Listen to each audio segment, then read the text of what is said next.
The black Mercedes wound through the narrow streets of Paris, its headlights cutting through the late August darkness. Inside, Diana Spencer sat quietly, her blonde hair catching the occasional streetlight as the car moved toward what would become one of history's most tragic destinations. She had no idea that in just a few hours, the world would change forever, and millions of people across the globe would begin preparing for the most emotional farewell of the 20th century. Diana had arrived in Paris with Dodi Al-Fayed just days earlier, seeking a brief escape from the relentless attention of the British press.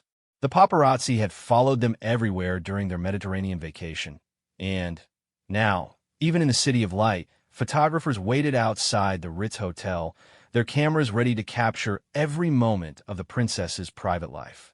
What was meant to be a romantic getaway had become another chapter in the ongoing story of Diana's complicated relationship with fame and privacy.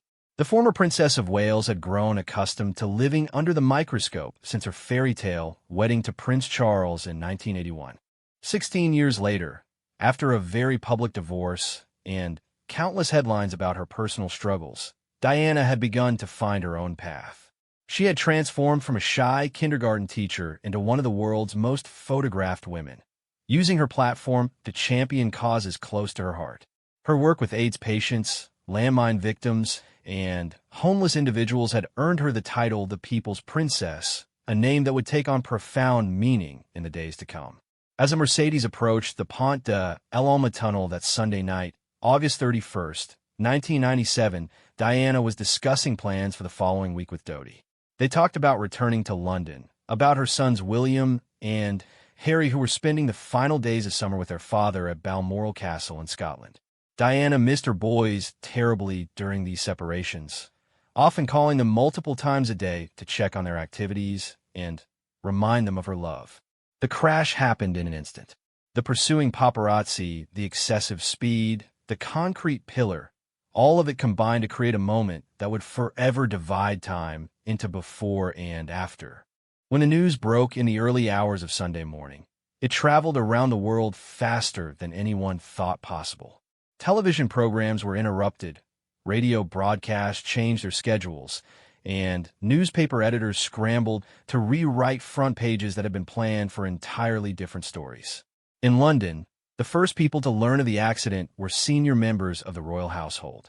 Palace officials received the call at Balmoral, where Queen Elizabeth II and Prince Philip were hosting their annual summer stay.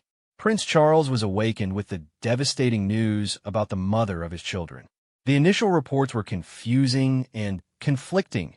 Some said Diana had been injured, others suggested the injuries were serious, and finally came the confirmation that no one wanted to hear. The Queen faced an unprecedented situation. Never before had the monarchy dealt with such a public tragedy involving a former member of the royal family. Diana may have lost her Royal Highness title after the divorce, but she remained the mother of the future king. More importantly, she had captured the hearts of ordinary people in a way that no royal had ever achieved before. The traditional protocols and procedures that governed royal deaths seemed inadequate for honoring someone who had become a global icon. Prince William and Prince Harry, age 15 and 12 respectively, were still asleep at Balmoral when their father came to tell them the news. Charles sat on their beds in the early morning light, struggling to find words that could possibly explain why their mother would never come home again. The boys had last spoken to Diana just hours before the accident, a routine phone call where she told them about her plans to return to London and asked about their activities with their cousins. Meanwhile, in Paris, the scenes outside the Pitié-Salpêtrière hospital were chaotic. French officials, British embassy staff, and journalists all tried to piece together what had happened in the tunnel. Dodi Al-Fayed had died instantly in the crash, along with their driver Henri Paul. Diana's bodyguard Trevor Rees-Jones survived, but was critically injured. The world waited anxiously for updates about Diana's condition, hoping against hope that somehow she would survive. The official announcement came at 4 a.m. London time. Diana, Princess of Wales, was dead at age 36. The words seemed impossible to comprehend.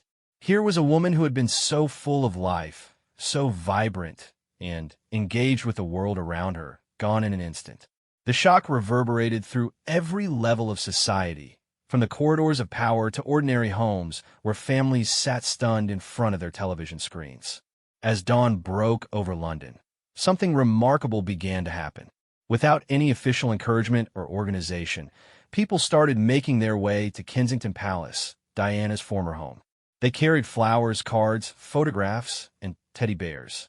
They came alone and in groups, old and young, from every background and walk of life. What started as a trickle became a stream, and then a flood of humanity united in grief. The gates of Kensington Palace, which had been just another royal residence the day before, suddenly became the focal point for an entire nation's sorrow. Flowers were placed carefully against the black iron railings, creating an ever-growing carpet of color and fragrance. People stood quietly, some crying, others simply staring in disbelief. Many left personal messages, sharing how Diana had touched their lives or changed their perspectives on important issues.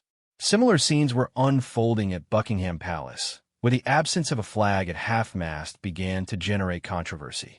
The royal standard only flew when the Queen was in residence, and according to centuries of tradition, it was never lowered to half-mast. But these were not ordinary circumstances, and the public's reaction made it clear that traditional protocol was inadequate for the unprecedented outpouring of grief. Television coverage of Diana's death dominated every channel. News anchors struggled to find words that could capture the magnitude of the loss. Special programming replaced scheduled shows as broadcasters tried to meet the insatiable public demand for information, analysis, and remembrance. Phone lines were jammed as people called friends and family to share their shock and sadness. The international response was equally overwhelming. Messages of condolence poured in from world leaders, celebrities, and ordinary citizens from every continent. President Clinton, who had met Diana several times, spoke of her keen intelligence and compassion. Nelson Mandela, who had formed a special friendship with the princess during her visits to South Africa, described her as a woman who gave of herself to the world. But perhaps the most telling response came from the millions of ordinary people who felt they had lost someone they knew personally. Diana's ability to connect with individuals, to make eye contact, and show genuine interest in their stories had created a unique bond between the princess and the public. People remembered her kneeling down to speak with children, embracing AIDS patients when others feared to touch them, and walking through minefields to highlight the dangers facing innocent civilians. As Sunday turned into Monday, it became clear that the week ahead would be unlike anything in British history. The question facing the royal family, government officials, and event planners was how to organize a farewell worthy of someone who had meant so much to so many people. Traditional state funeral protocols seemed insufficient for honoring someone who had transcended royal boundaries to become a global symbol of compassion and change. The palace found itself in an almost impossible position. They needed to balance respect for Diana's memory with royal protocol, public expectation with private grief, British tradition with international attention. Every decision would be scrutinized, every choice analyzed for its deeper meaning. The arrangements for Diana's funeral would need to reflect not just who she had been as a member of the royal family, but who she had become as the people's princess. The morning after Diana's death brought with it a Britain transformed. Newspaper stands across the country sold out within hours as people desperately sought information about what had happened in that Paris tunnel. The front pages bore stark black headlines and photographs of Diana at her most radiant, creating a jarring contrast between the vibrant woman the world had known and the reality of her sudden absence. At Kensington Palace, the sea of flowers continued to grow at an unprecedented rate. Florists across London found their shops emptied as people purchased bouquets, single roses, and elaborate arrangements to add to the memorial. The cellophane wrapping crackled in the gentle breeze as thousands upon thousands of tributes accumulated against the palace gates. The sweet fragrance of flowers began to fill the air, creating an almost surreal atmosphere in what was normally a quiet corner of West London. Among the flowers, personal messages revealed the depth of connection people felt with Diana. Handwritten cards from children expressed simple sentiments. "Dear Diana, I will miss you," and "Thank you for being kind to everyone." More elaborate tributes came from adults who credited the princess with changing their perspectives on important social issues. AIDS charities reported that Diana's openness about the disease had saved countless lives by reducing stigma and encouraging people to seek treatment. The Spencer family, Diana's birth family, faced their own profound grief while trying to navigate the complex arrangements that lay ahead. Earl Spencer, Diana's brother, had been in South Africa when he received the devastating news. He immediately began making arrangements to return to England, knowing that he would play a crucial role in the funeral planning. The Spencer family had always been protective of Diana, and they were determined to ensure that her farewell would honor both her royal status and her common touch. Meanwhile, at Balmoral Castle in Scotland, the royal family remained in seclusion as they dealt with their private grief and the mounting public pressure. Queen Elizabeth II faced criticism for staying in Scotland rather than returning immediately to London, but those close to the family understood that she was prioritizing the emotional needs of her grandsons during this devastating time. William and Harry needed stability and privacy to process the loss of their mother, and Balmoral provided the sanctuary they required. The absence of the royal family from London, however, created a vacuum that was filled by Tony Blair, the newly elected Prime Minister. Blair's emotional statement on the morning after Diana's death, in which he called her the People's Princess, captured the national mood in a way that resonated deeply with the public. His words provided the leadership and emotional acknowledgement that people were seeking during those confusing first days. International media descended upon London in unprecedented numbers. Satellite trucks lined the streets around Kensington Palace and Buckingham Palace as television networks from around the world prepared to provide extensive coverage of the unfolding story. Foreign correspondents who had covered Diana's life now found themselves documenting her death and its extraordinary aftermath. The logistics of managing the crowds at Kensington Palace became increasingly complex. Police barriers had to be erected to control the flow of people, and additional officers were brought in to maintain order. Despite the overwhelming numbers, the atmosphere remained respectful and peaceful. Strangers comforted each other, shared tissues and water, and waited patiently in long lines just to leave their own small tribute among the thousands of others. Inside the palace walls, Diana's staff faced the heartbreaking task of dealing with their employers' personal effects and answering the hundreds of phone calls from around the world. These dedicated individuals, who had worked closely with Diana for years, were grieving the loss of not just their princess, but someone they had come to regard as a friend. They fielded calls from world leaders, charity officials, and ordinary people who simply wanted to express their condolences. The question of where Diana would be buried became a subject of intense discussion. Westminster Abbey, where she had married Prince Charles 16 years earlier, seemed an obvious choice for the funeral service. But for the final resting place, the Spencer family preferred their ancestral estate at Althorpe in Northamptonshire. This decision would ensure that Diana's sons could visit their mother's grave privately, away from the public scrutiny that had defined so much of her life. As Tuesday arrived, the practical arrangements for the funeral began to take shape. It was decided that Diana would lie in rest at St. James's Palace, allowing the public to pay their respects before the formal ceremony. This decision acknowledged the unique relationship between Diana and the people, providing an opportunity for ordinary citizens to say goodbye to someone they felt they had known personally. The Queen's decision to allow the funeral to be broadcast live on television marked a significant departure from royal tradition. Previous royal funerals had been private affairs, attended only by family members and state officials. But Diana's funeral would be different. The global outpouring of grief made it clear that this ceremony needed to be accessible to the millions of people around the world who felt connected to the princess. Planning the ceremony itself presented numerous challenges.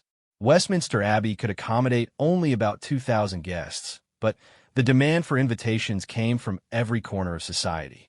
World leaders, celebrities, charity workers, and representatives from the organizations Diana had supported all requested to attend. The guest list became a delicate balancing act between protocol and Diana's own wishes for inclusivity. Diana's sons, William and Harry, were consulted about every major decision regarding their mother's funeral. Despite their young ages, they had clear ideas about how they wanted to honor their mother's memory. Their input helped shape decisions about music, readings, and other elements of the service that would reflect Diana's personality and values rather than just royal tradition. The Spencer family worked closely with royal officials to ensure that the funeral would capture both Diana's aristocratic heritage and her connection to ordinary people. Earl Spencer began working on a eulogy that would celebrate his sister's life, while acknowledging the circumstances that had sometimes made that life difficult. He was determined to speak honestly about Diana's struggles as well as her triumphs. Meanwhile, the international response continued to grow. Books of condolence were opened at British embassies around the world, and they filled rapidly with signatures and messages from people of every nationality and background.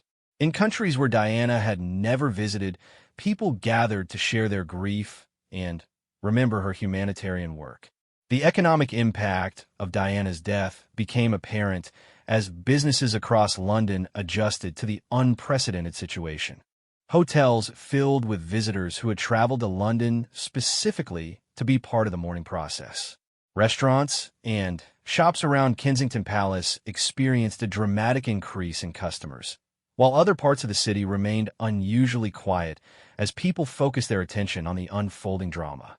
Security preparations for the funeral began in earnest as officials realized they were dealing with an event of global significance. The presence of world leaders, combined with the massive crowds expected to line the funeral route, created security challenges unlike anything London had ever experienced. Police, military, and intelligence services worked together to develop comprehensive plans that would ensure safety while allowing maximum public participation. The media coverage of the funeral preparations became almost as significant as the event itself.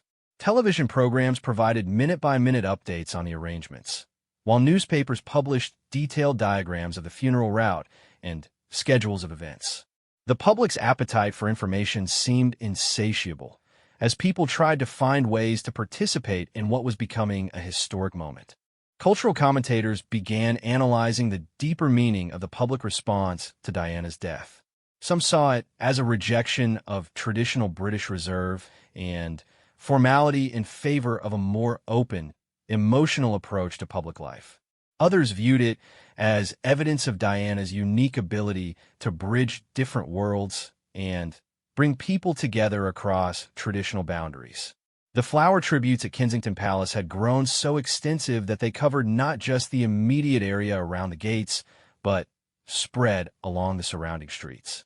The logistics of managing this floral memorial became a challenge in itself, as officials worked to preserve the dignity of the tribute while ensuring public safety and access. Religious leaders across denominations found themselves counseling people who were struggling to understand their grief for someone they had never met personally. The Archbishop of Canterbury, who would officiate at Diana's funeral, spoke about the unique bond between Diana and the public, and how her death had touched something deep in the human spirit that transcended normal boundaries between public figures and private individuals. Wednesday morning brought a new development that would become one of the most memorable images of the entire week. Queen Elizabeth II, who had remained at Balmoral Castle with her grandsons, made the decision to return to London.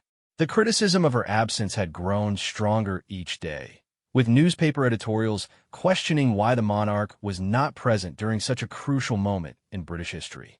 The Queen's decision to cut short her Scottish holiday and return to the capital marked a significant acknowledgement of the unprecedented nature of the public response to Diana's death. The royal family's journey from Scotland to London was followed closely by the media. For William and Harry, leaving Balmoral meant returning to a world forever changed by their mother's death. The boys, who had been shielded from much of the media coverage during their time in Scotland, would soon witness firsthand the extraordinary outpouring of love for their mother that was transforming the streets of London. At Kensington Palace, the floral tributes had reached such proportions that a system for managing them had to be implemented. Teams of volunteers worked alongside palace staff to organize the thousands of bouquets, ensuring that each tribute was treated with respect while creating space for new arrivals. The messages attached to the flowers revealed stories from around the world. A teacher from Australia who had been inspired by Diana's educational initiatives, a landmine survivor from Angola who credited Diana's campaign with saving his village, families from Britain who had met Diana during hospital visits and never forgotten her kindness. The Spencer family home at Althorpe became a focus of media attention as preparations continued for Diana's burial there. The estate, which had been in the Spencer family for centuries, offered the privacy and dignity that Diana's family felt she deserved for her final resting place. Earl Spencer personally oversaw the preparation of the island in the middle of the estate's ornamental lake where Diana would be buried. This secluded spot, surrounded by water and accessible only by a small bridge, would ensure that her grave could be visited by her sons without the intrusion that had characterized so much of her life. The international guest list for Diana's funeral continued to grow as world leaders confirmed their attendance. President Clinton and First Lady Hillary Clinton would represent the United States. President Chirac of France, Chancellor Kohl of Germany, and Prime Minister Prodi of Italy all announced their intention to attend. The presence of these leaders underscored Diana's status as a global figure whose influence had extended far beyond the traditional boundaries of British royalty. Representatives from Diana's charitable organizations worked frantically to coordinate their involvement in the funeral arrangements. The princess had been patron or president of over 100 different charities, and each organization wanted to ensure appropriate representation at her farewell. The diversity of these causes, from AIDS research to homeless shelters, from children's hospitals to landmine clearance, reflected the breadth of Diana's compassion and the many different ways she had touched people's lives. The technical preparations for broadcasting the funeral live to a global audience presented unprecedented challenges. Television networks from around the world coordinated their coverage to ensure that the estimated 2 billion viewers would have access to the ceremony. Satellite uplinks, camera positions, and broadcasting schedules were planned with military precision to capture every moment of what was shaping up to be the most-watched funeral in television history. Thursday brought the arrival of Diana's body at RAF Nordholt, where it was received with full military honors. The sight of the coffin draped in the royal standard, accompanied by Prince Charles and Diana's sisters, marked the beginning of the formal ceremonial process that would culminate in Saturday's funeral. The dignity and solemnity of this moment provided a stark contrast to the chaos and tragedy of the Paris accident just days earlier. The coffin was then transported to St. James's Palace, where Diana would lie and rest in the Chapel Royal until the funeral. This arrangement allowed for a period of private mourning by family members and close friends before the public ceremonies began. The Queen Mother, who despite her age had insisted on paying her respects, visited the chapel in one of her first public acknowledgments of Diana's death. Plans for the funeral procession route were finalized, creating a path through London that would pass many of the landmarks associated with Diana's life. The procession would begin at Kensington Palace, her former home, proceed through Hyde Park Corner and, along Piccadilly, past the Ritz Hotel, where she had stayed on happier occasions, and conclude at Westminster Abbey, where she had been married with such hope and joy 16 years earlier. The decision about who would walk behind Diana's coffin became one of the most scrutinized aspects of the funeral planning. Prince Charles would certainly participate, as would Earl Spencer representing the Spencer family. But the question of whether Princes William and Harry, age 15 and 12, should walk behind their mother's coffin sparked intense debate. Some argued that the boys were too young for such a public ordeal, while others felt that their participation was essential to the healing process for both the princes and the nation. Queen Elizabeth II made several crucial decisions that demonstrated her understanding of the unprecedented nature of the moment.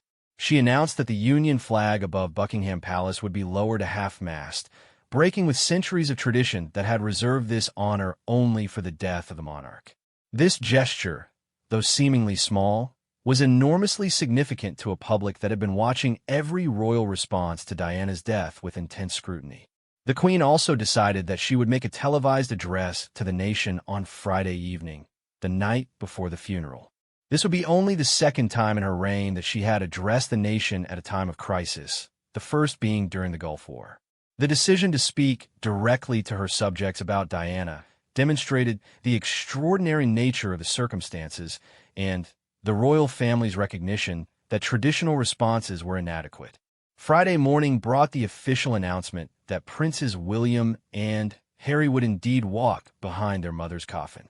The decision had been made after extensive consultation with child psychologists and, most importantly, with the boys themselves. Prince Philip had played a crucial role in the decision, telling his grandsons that he would walk with them and that their presence was important not just for the ceremony, but for their own healing process. The funeral route was lined with barriers as authorities prepared for crowds estimated to exceed 1 million people. Police officers from across Britain were brought to London to manage the expected influx of mourners. Hotels throughout London reported complete bookings as people traveled from across Britain and around the world to be present for Diana's farewell. The rehearsals for the funeral ceremony took place with military precision. Every element of the procession, from the timing of the horses to the positioning of the television cameras, was practiced repeatedly to ensure that nothing would go wrong on the day itself. The guards who would carry Diana's coffin practiced with weights to simulate the actual conditions they would face. Earl Spencer put the finishing touches on his eulogy, which he had decided would be a personal tribute to his sister rather than a formal ceremonial address. He was determined to speak honestly about Diana's struggles with the pressures of royal life, while celebrating her achievements and the love she had shown to so many people. His speech would prove to be one of the most memorable and controversial elements of the entire ceremony. The international media presence in London reached levels never before seen for a British event. Satellite trucks lined the streets around Westminster Abbey and along the funeral route. Television anchors from networks around the world prepared for hours of live coverage that would bring the ceremony into homes on every continent. Religious preparations for the funeral ceremony reflected Diana's own complex relationship with faith and tradition. While the service would follow the established rituals of the Church of England, elements were included that acknowledged Diana's more informal approach to spirituality and her connection to people of all faiths and backgrounds. The weather forecast for Saturday became a subject of national concern, with meteorologists providing hourly updates on conditions expected for the funeral day. The prospect of rain added another layer of complexity to the logistics of managing enormous crowds along the funeral route, but it did nothing to diminish the determination of people to participate in Diana's farewell. As Friday evening approached, London fell into an unusual quiet. The normal hustle and bustle of one of the world's busiest cities was replaced by an atmosphere of anticipation and solemnity. People who had traveled from across Britain and around the world settled into their positions along the funeral route, many planning to spend the entire night on the streets to ensure they would have a clear view of the procession. Friday evening brought Queen Elizabeth II's historic television address to the nation, delivered from the Chinese dining room at Buckingham Palace. The Queen, wearing black and speaking directly to the camera, acknowledged the unprecedented outpouring of grief and paid tribute to Diana as an exceptional and gifted human being. Her words, carefully chosen after days of preparation, struck exactly the right tone between personal warmth and royal dignity. She spoke of Diana's devotion to her sons and her humanitarian work, while also acknowledging the lessons that could be learned from the public's response to her death. The Queen's address was watched by millions of people across Britain and around the world.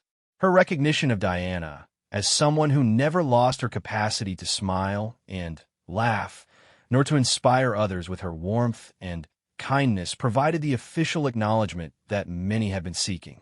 The speech demonstrated the monarchy's ability to adapt to unprecedented circumstances while maintaining its essential character and dignity. As Friday night fell across London, the extraordinary vigil began. Hundreds of thousands of people made their way to the funeral route, spreading blankets and setting up camp chairs along the roads that Diana's coffin would travel the following morning. The atmosphere was unlike anything London had ever experienced. Strangers shared food and stories, creating temporary communities united by their desire to pay their respects to the people's princess.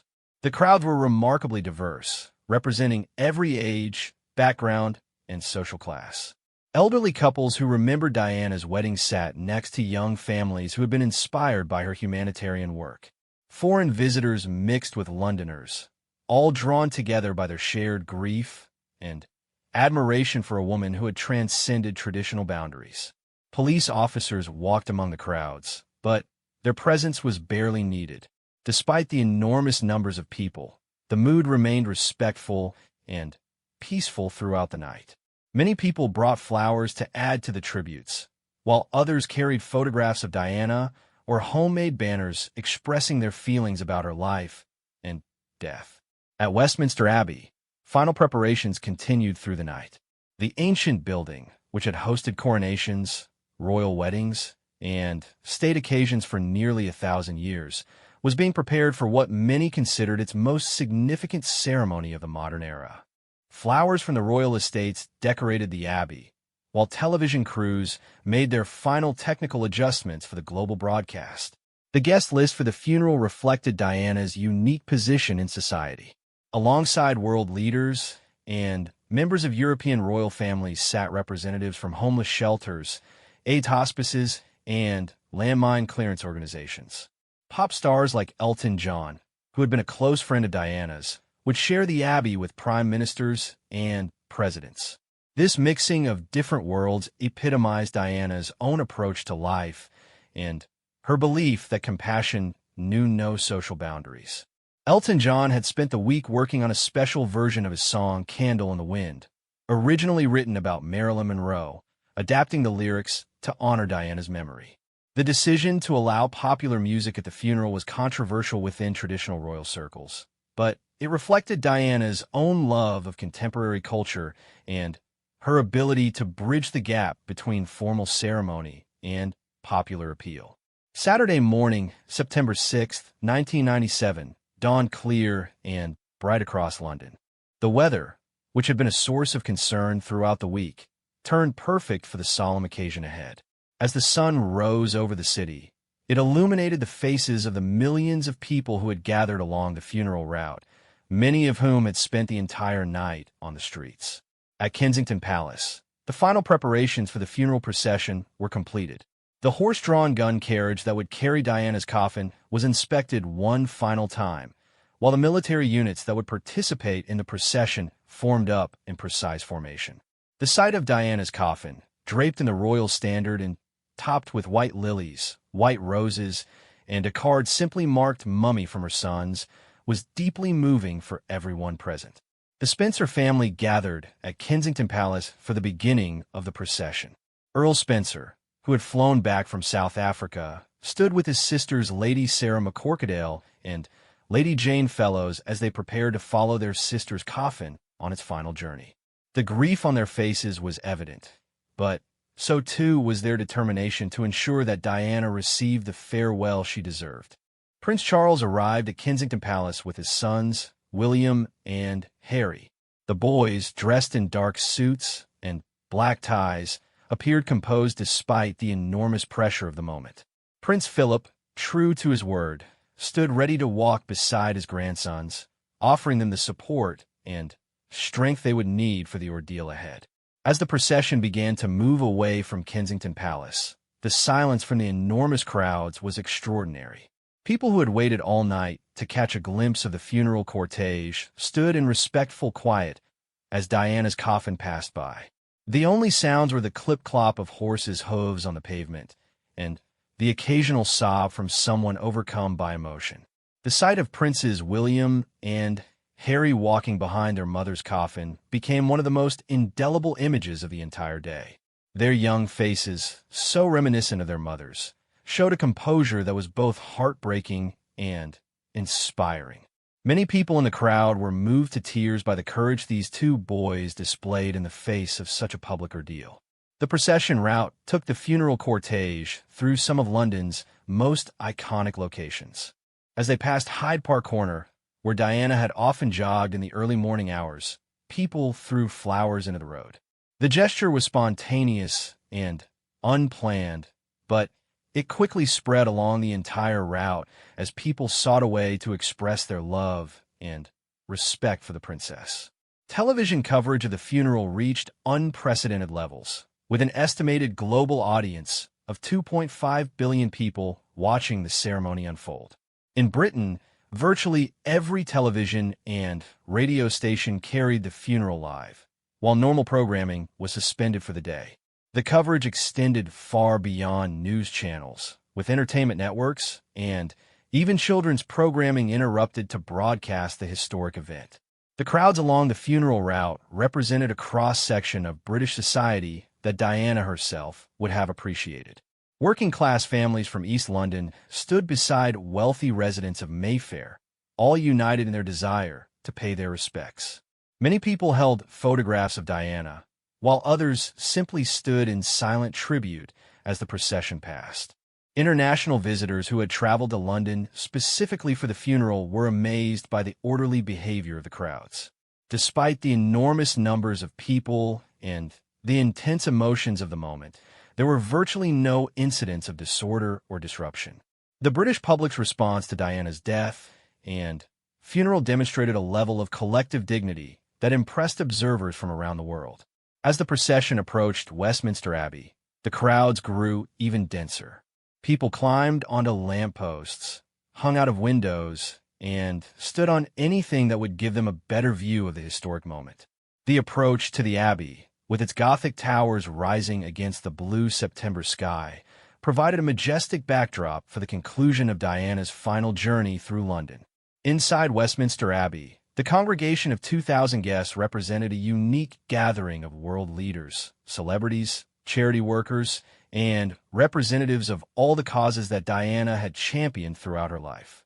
The sight of Mother Teresa, who had died just hours earlier, being represented by her successor, added another layer of poignancy to an already deeply emotional day. The funeral service itself began with the familiar strains of the hymn, "I Vow to Thee My Country," which had been sung at Diana's wedding 16 years earlier. The choice to include music from her wedding day acknowledged the joy and hope that had characterized the beginning of Diana's royal life, even as the nation mourned its tragic end.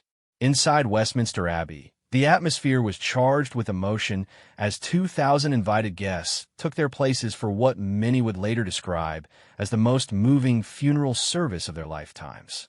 The ancient walls of the Abbey, which had witnessed nearly 1,000 years of British history, seemed to hold their breath as the final preparations were completed for Diana's farewell. The service began with the Archbishop of Canterbury's opening words, which acknowledged both Diana's royal status and her unique connection to ordinary people around the world. His voice echoed through the Abbey as he spoke of a life that had touched millions and a legacy that would endure long after the ceremony had ended. The carefully chosen readings and prayers reflected Diana's own spiritual journey and her belief in the importance of compassion and service to others. Tony Blair, the Prime Minister who had captured the national mood with his People's Princess tribute, read from 1 Corinthians with evident emotion. His selection of the passage about love being patient and kind, never envious or boastful, seemed particularly appropriate for honoring someone who had demonstrated these qualities throughout her public life. The reading resonated deeply with both the congregation in the Abbey and the billions of people watching around the world. But it was Earl Spencer's eulogy that would become the most memorable and controversial element of the entire service. Diana's brother stepped to the pulpit with a determination to speak honestly about his sister's life, both its triumphs and its struggles. His words were personal passionate, and at times critical of the treatment Diana had received from both the media and the royal establishment. Earl Spencer spoke of Diana's natural nobility, describing how she proved that she needed no royal title to continue generating her particular brand of magic. His words about her sons, promising that the Spencer family would continue to love them and ensure they experienced the imaginative spirit and love of Diana that had made her such an extraordinary person, brought many in the congregation to tears. The most dramatic moment of the eulogy came when Earl Spencer addressed the media's treatment of his sister. His condemnation of the press for their relentless pursuit of Diana, describing how they had hunted her like an animal, sent a powerful message that reverberated far beyond the abbey walls. The congregation's spontaneous applause for his words marked an unprecedented break with royal funeral protocol, but it perfectly captured the public's feelings about Diana's treatment. Elton John's performance of Candle in the Wind, 1997, provided another emotionally charged moment in the service. The pop star, clearly struggling to maintain his composure, delivered a heartfelt tribute to his friend that reduced many in the congregation to tears. His reworked lyrics, describing Diana as someone who lived her life like a candle in the wind, captured both her vulnerability and her luminous spirit. The sight of Princes William and Harry during these emotional moments was heartbreaking for everyone present. The two boys, who had shown such composure during the procession, sat with their heads bowed as tribute after tribute was paid to their mother. Their quiet dignity in the face of such public grief impressed everyone who saw them and demonstrated the strength of character that Diana had instilled in her sons. As the service reached its conclusion, the abbey fell into a profound silence.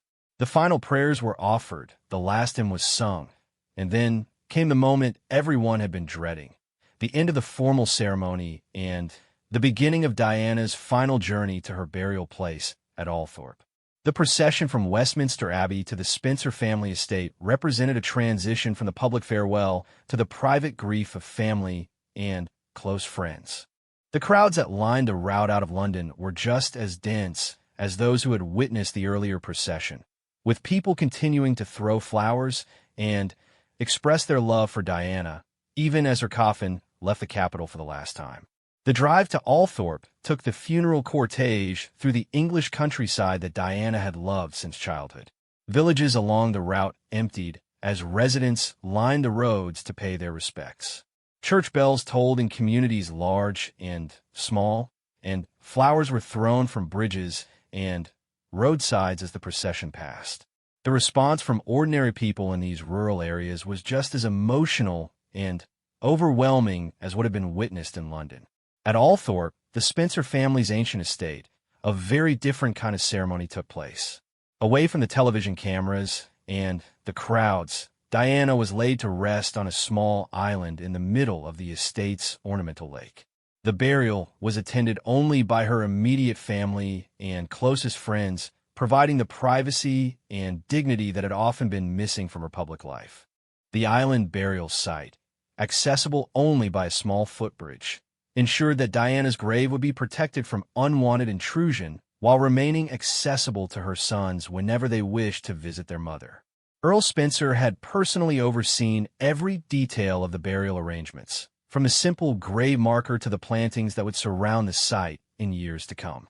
As the sun set over Althorpe on that September evening, Britain and the world began to process what they had witnessed. The funeral of Diana, Princess of Wales, had been unlike anything in living memory. It had combined royal ceremony with popular emotion, ancient tradition with contemporary sensibility, and formal protocol with genuine human feeling in ways that seemed to capture perfectly the contradictions and complexities of Diana's own life. The impact of Diana's funeral extended far beyond the immediate grief and mourning. The ceremony had demonstrated the British public's desire for a more open, emotional approach to public life. The spontaneous applause for Earl Spencer's eulogy, the acceptance of popular music in a royal ceremony, and the overall tone of the event marked a shift in how the monarchy related to its subjects. In the days following the funeral, the enormous floral tributes at Kensington Palace were carefully removed and composted, creating a permanent memorial garden where people could continue to remember Diana. The cards and personal messages were preserved, creating an archive that documented the extraordinary bond between the princess and the public. The global television audience for Diana's funeral remained a record for many years, demonstrating her unique position as someone who transcended national boundaries and cultural differences. Messages of condolence continued to arrive from around the world, while books of remembrance filled with signatures and tributes from people of every background and nationality. For Princes William and Harry, the funeral marked the beginning of a new chapter in their lives. Their courage and dignity during the most difficult day of their young lives had impressed everyone who witnessed it, and their mother's legacy would continue to influence their approach to their royal duties in the years ahead. The Spencer family's promise to keep Diana's memory alive was fulfilled through the establishment of memorial funds and the preservation of Althorpe as a place where people could remember the princess. The estate opened its doors to visitors who wished to pay their respects, while maintaining the privacy and dignity of Diana's final resting place. The aftermath of Diana's funeral also brought changes to the way the royal family operated. The public response to Diana's death had demonstrated the importance of connecting with people's emotions and showing genuine compassion in times of crisis. These lessons would influence royal behavior for years to come, helping to modernize the monarchy's relationship with the British people. The media's coverage of Diana's death and funeral led to significant changes in the way the press approached royal reporting. The criticism of paparazzi behavior, highlighted so powerfully in Earl Spencer's eulogy, contributed to new guidelines and a more restrained approach to photographing members of the royal family, particularly Diana's sons. As the years passed, Diana's funeral continued to be remembered as a watershed moment in British history.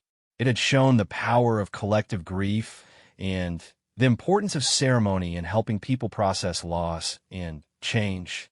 The sight of millions of people united in mourning had demonstrated that, despite all the divisions in society, there remained a capacity for shared humanity and common feeling. Diana's legacy, celebrated so movingly at her funeral, lived on through her sons and through the many charitable causes she had championed. The organization she had supported continued to benefit from the increased awareness and support that her advocacy had generated, ensuring that her compassionate spirit would continue to make a difference in the world long after her death. The funeral of Diana, Princess of Wales, had been more than just a ceremony. It had been a moment when an entire nation and much of the world came together to honor someone who had shown that royalty could be both majestic and human, both formal and accessible, both traditional and revolutionary. In death, as in life, Diana had brought people together and reminded them of the power of love, compassion, and human connection.